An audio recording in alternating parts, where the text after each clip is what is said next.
we knew wasn't going to be easy. Have a lot of respect for Coach Madsen and staff and the job they've done at Utah Valley. It's not an easy job, and they won the WAC last year coming into the game. I mean, I think they were 7-2, having beaten BYU about 10 days ago.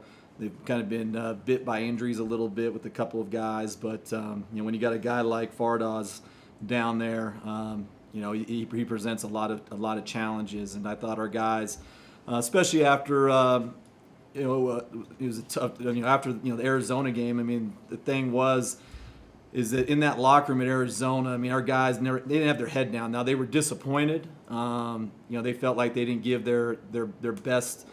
Their best in Arizona, didn't see our best, but they knew that this next game was the biggest game, and for us to be able to finish kind of this stretch of the non-conference where we've had a lot of games in a short period of time, we've had a lot of travel. I mean, hasn't been very many teams that have played on the road like we have, other than some of those teams that have to go around and play a bunch of bye games. And so for our guys to be able to handle this stretch, to be able to find a way to get that win to where now we have some time to where our guys, and I could feel it, I could sense it at Arizona that we were getting a little tired. And I was just hoping that we could find a way, and as coaches, we challenged the guys to know that, hey, we got 72 hours right here to where we just got to empty the tank, knowing that we have 10 days to where we can kind of recuperate, get rejuvenated, focus on us a little bit more. We've been so scout heavy right now in terms of just game after game, and our scout team's done an unbelievable job making sure that we get ready. But to find a way to win that game, to go 9-1, and to be able to go into Hawaii, the way that with that win is definitely a good thing. So we will enjoy the couple of days. We're going to enjoy the days off. And I would like to say as well as a big thank you. I was a little worried with the weather, with the roads closed, but to have the crowd, and especially the student section. I mean, a big shout out to the student section. I mean, they played a huge part in that game. I mean, just the energy they brought. I mean, I thought it might end up being like going to Utah Valley last year. It was almost like a COVID game.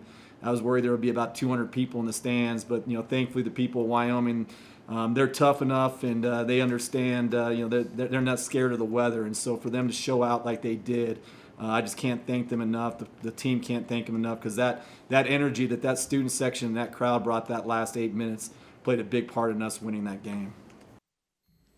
Hey Jeff, down the stretch, how big were some of those hustle plays just in terms of flipping the momentum back in your favor during that rough shooting stretch? Yeah, at the 8-minute mark, I mean, we talked about we had to make, down the stretch, we had to find a way to get a couple of kills, and we had to find a way to make winning plays. And I thought that, obviously Brendan's charge, but I think collectively, I mean, we just did a better job.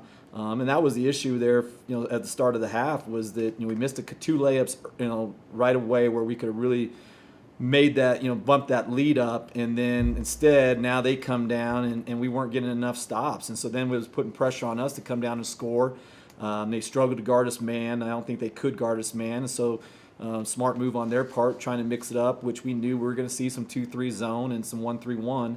And for the most part, I thought we did a good job attacking it. And it's just, they got a good team. I mean, there's a reason why they've won games, and they got a smart team. They don't make a lot of mistakes, and when you got a big guy like that inside, it makes a huge difference. But I thought, Graham, even though he had 13 and 9, the 6 offensive rebounds, and just the job that he did on Fardaws. I mean, Fardaws hasn't had a night like that in 2 years, where he's had 14 and 5, where he's had 1 offensive rebound. Coming into the game, he averages almost 4 offensive rebounds a game, and I think our effort on the defensive glass, knowing that the two times that they've lost, their offensive rebounding rate was 20% or less, and so that was a big challenge to our guys. Is that can we hold them under 20% offensive rebounding rate, knowing that is a big indicator of whether you can beat these guys. Jeff, how far has Wenzel come since he arrived in Laramie? To be honest, he's come a long ways. I mean, I've mentioned it to him numerous of times, especially back in the spring. And as I say, you're going to be the first guy that ends up being in the transfer portal twice in the same semester. But he's a guy that, having recruited him out of high school, knowing how talented he is, especially from an offensive standpoint. But also that feel that he has offensively, you see it on the defensive end, and just for him, it's been it hasn't been easy. Going to Utah, having a red shirt, and then they try to make you something that you're not in terms of trying to put a bunch of weight on him, and so he comes in here 220 pounds, and he could barely move, and so. A big credit to him for putting in the work to get his. And I told him, I'm like, I'm not going to play you until your body fat index is at least below 15%. I mean, for us as a program, I mean, the goal is to be 10 or under 10%. But I was like, you're never going to touch the floor until you're under 15%. And he took the challenge. And Jimmy, my strength coach, who's fantastic, as good as there is in the country, did a really good job of just staying on him. But I think for him, he had to decide whether or not he wanted to be at this level. And I told him, this level's not for everybody.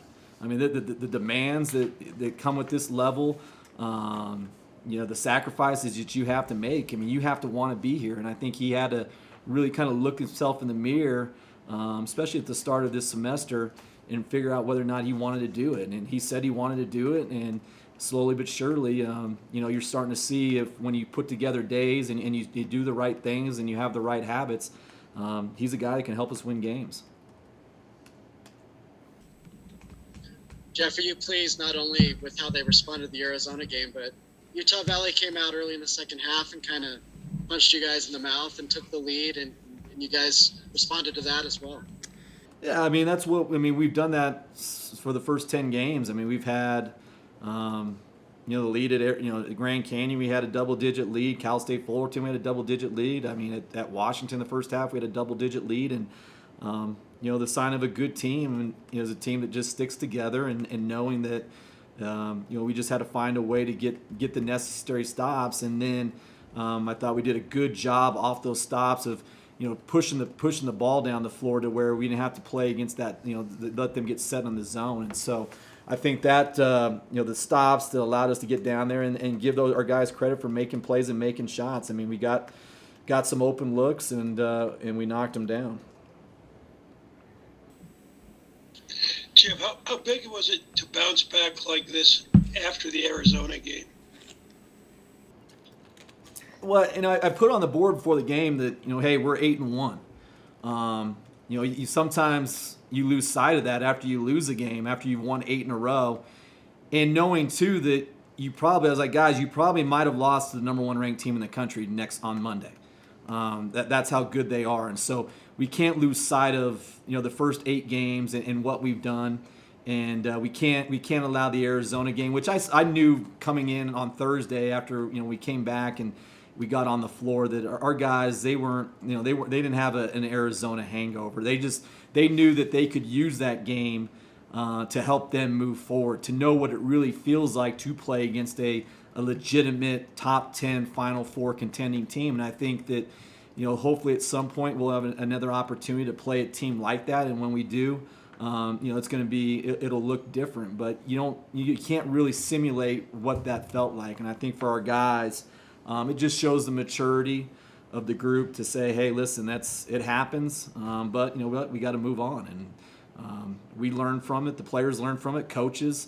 And that's the beauty of it, is that sometimes you get exposed, and when you get exposed, you got to figure it out, find a way. You can't feel sorry for yourself, because if you felt sorry for yourself, I mean, Utah Valley is going to come in here and crack you. And so, a great response by our guys, and hopefully we can take this momentum into Hawaii.